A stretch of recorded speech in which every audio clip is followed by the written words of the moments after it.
מה מבור אתם מדברים עם הוידאו? מה? שלום מירב ואוהד. שלום האח הגדול. אהלן. איך ההרגשה עד כה? על הפנים. באמת זה לא מה שציפיתי, אני הגעתי לטיול הזה וחשבתי שזה משהו אחר ושאנשים אחרים.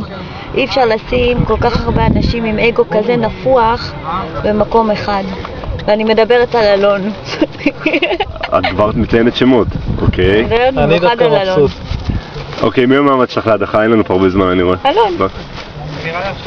בעיקרון אלון. אלון, עוד משהו להוסיף עוד? אני מעמיד את מירב להדחה. וואה. כיוון שהיא חזקה והיא מאיימת. עכשיו, אנשים ידעו את מי הדיחו כבר להדחה.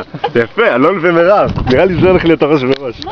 אני לא מאמינה שהייתי להדחה. אני איתו. אמרו לי שאסור לי להתבלט בשלב הזה, אחרת אני אצטער גם כחזק. מתאים לי להיות עזר, אז אני בעד מירב, אלון נחמד אליי, אז המעמד השני שלי זה... יכול להיות שתמיר העמיד אותי להדחה אחרי שהכנתי לארוחת בוקר וצהריים? כן, ועדי נגר, היא גם מסוכנת. מסוכנת באופן כללי. באופן כללי.